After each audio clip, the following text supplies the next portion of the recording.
Who holds the power in each type of government?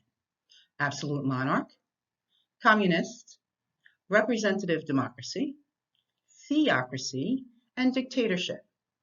These are several types of government, and you should be able to answer this question by the end of the video.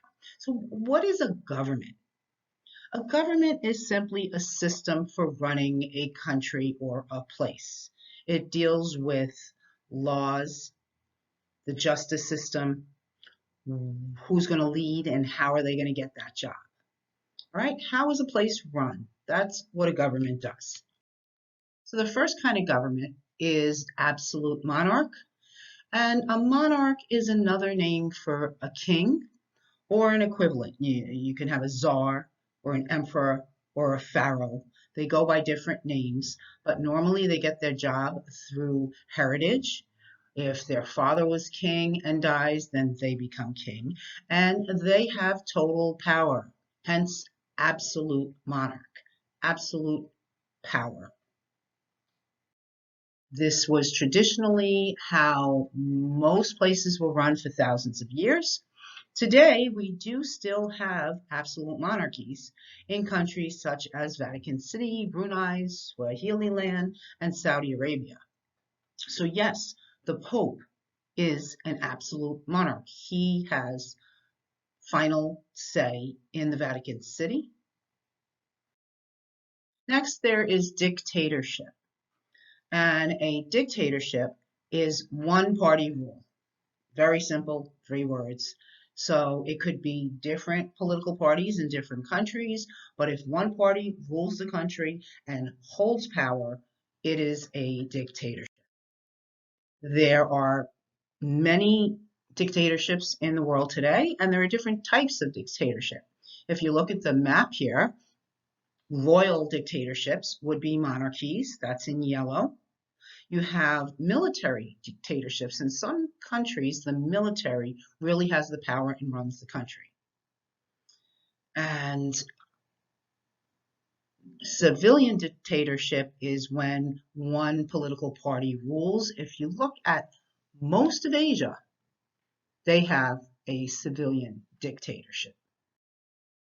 Next, there is theocracy, and this is a government that's based on religion. So the rules of a particular religion are the laws of the land. There are several countries today that have theocracies: Afghanistan, Iran, Saudi Arabia, Sudan, Vatican City, and Yemen are some of them. And today, most theocracies are based on the Quran and are Muslim-based countries. Hundreds of years ago, you had more theocracies that were Christian-based. Spain, for instance, for a time, was Christian-based. Okay. Next, you have representative democracy. That is the United States of America. It's what you are probably most familiar with. So in a representative democracy, the people have the power of the people, by the people, for the people. In a pure democracy, the people get together and make and vote on all of the laws and decisions for the government. Now, 320 million people in America, kind of hard to get us together to make those decisions. So what we do is we elect representatives to make the decisions for us. So every election day, we vote for mayors and governors and the president, congressmen, etc. Okay, so whoever gets the majority vote, they get the job and they make the laws.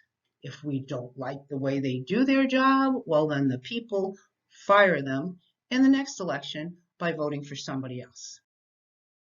Now, representative democracy sounds like the best type of government because the people have the voice and the power in the government, but there is something called the tyranny of the majority. So think about it. We vote for the governor, and he gets 52% of the vote. He gets a majority of the vote.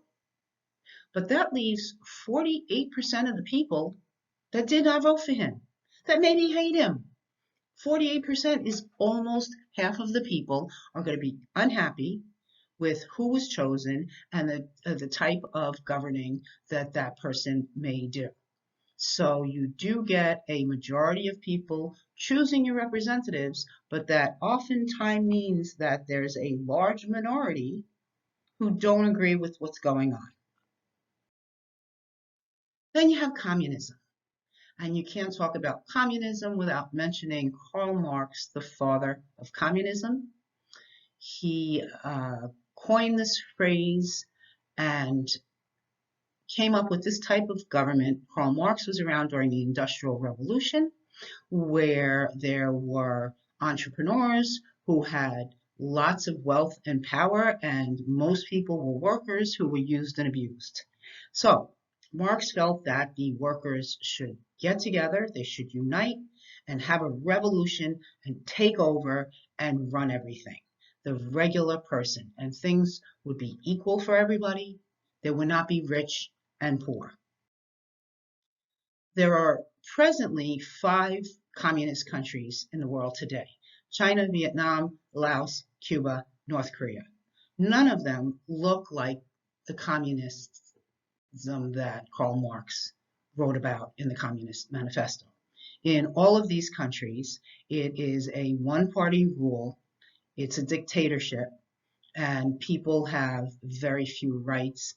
They do not have freedom of speech, for instance, freedom of the press. The government controls most aspects of life under real communism in the real world today.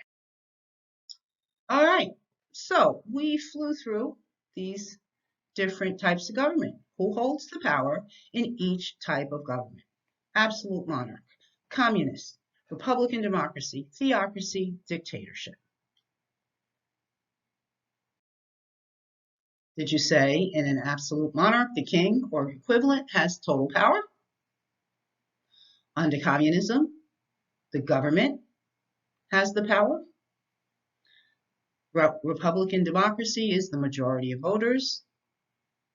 Theocracy, the religious leaders and religious laws have the power in that country. And in a dictatorship, it's one political party that rules. How'd you do? Did well? Good. Then it's time for a riddle. Why was the math book sad? Why was the math book sad? Because it had so many problems. Did you guess that one? You might have guessed that one. It wasn't too hard.